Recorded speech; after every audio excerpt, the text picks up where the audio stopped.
Maddie Soto, little 13-year-old girl, murdered allegedly by Stephan Stearns, the man that was supposed to kind of be the stepdad. It was the man who was dating the mom of Maddie Soto, the man who also, I guess, shared the same bed. That, according to Maddie Soto's mom, Jennifer herself. That's disturbing in itself.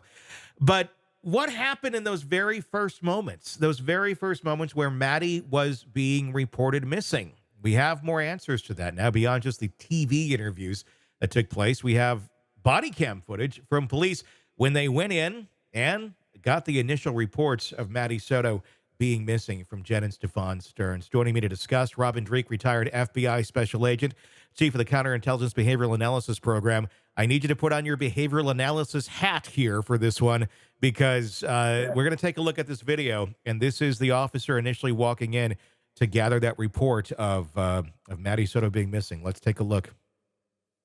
This is mom. This is mom? Okay. Hi there. Hey there. Hey there. What's going on? So my daughter was dropped off close to school this morning, but never made it. I went to pick her up from school. I'm sorry, one second. Yeah. Go ahead, sir. Are we looking for another kid or we have a kid? Looking for another one. Good. Alright, so people are still on the scene, let's put that out. In the hospital location. How long? 13. I'm trying to get there right now. Absolutely. Okay. All right. So she was supposed to be dropped off at school, didn't make it to school. Didn't make it to school. I went to pick her up from school today, Okay. and she never came out. They announced it over the speaker, and I'm just like, maybe she walked here, because sometimes she'll walk here to this office. I came here, nothing. I went back to the school, they were closed. I got a notice, an email from the school saying she was absent, but I also messaged her teacher, and he looked at her entire attendance today and saw that she was completely not at school today either. Okay. So she never made it. Okay. What's her name? Madeline. Madeline. Madeline. Last name? Soto. Soto. Soto. Yeah. Date of birth? February 22nd, 2011. February 27, 2000. 22nd, Oh, sorry. 22nd, 2011. 2011. Just had her 13th birthday.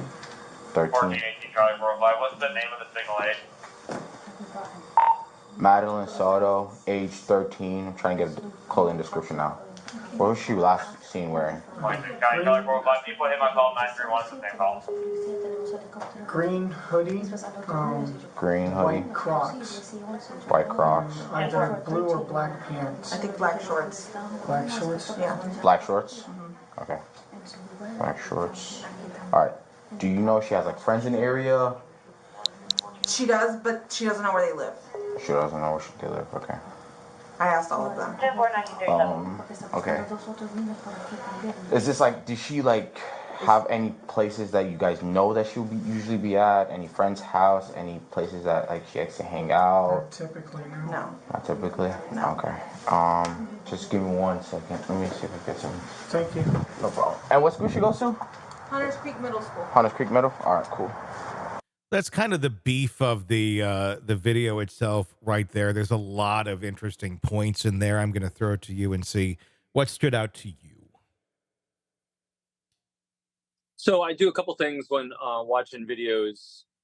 I got a kind of different way I do things on these things. First, when you send it to me, the first thing I do is I saw the case. It's Soto, which is one of the most horrendous ones we cover because of the little girl being murdered.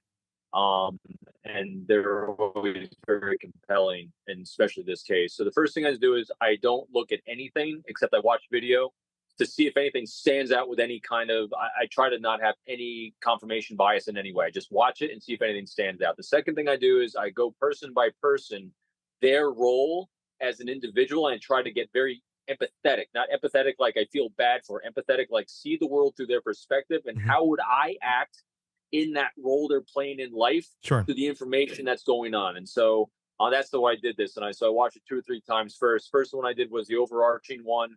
And then the second time I did it from the point of view of her as the mom and him as the stepdad. And so here's what stood out to me after I give my preamble there. there was zero effect that should have been there. They should have been. She went into a narrative. In other words, she started narrating exactly what she thinks happened. Here's my script on what I want to say, what she should be doing, what people not she should be. I hate those words. Mhm. What people in those situations like this typically are doing is freaking out.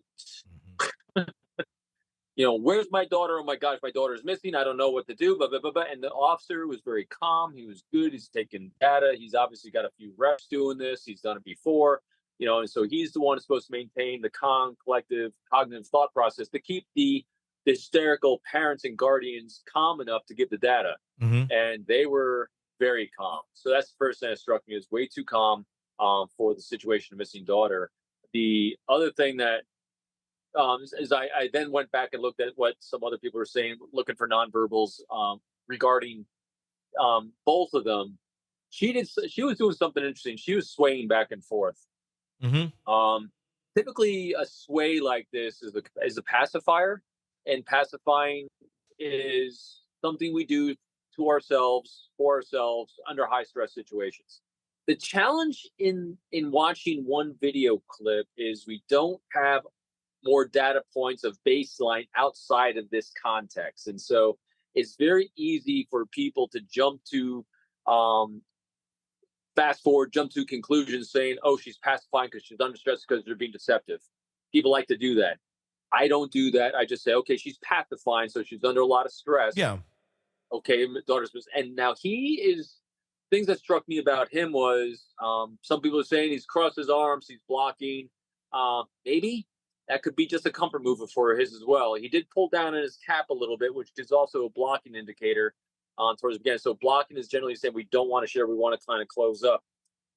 We don't have enough data points outside of this context to see if that's just his normal comfort behavior in situations like this. But what did stand out to me, though, is when you look at his background with her, being for 5 years, being like the stepdad, being called stepdad, being called father, whatnot, he should have more of an emotional reaction as well, at least as equal as hers in involvement in this. Mhm. But the other really telling thing that I think I saw you react when she did too is how she deflected away from talking to anyone else. Yes.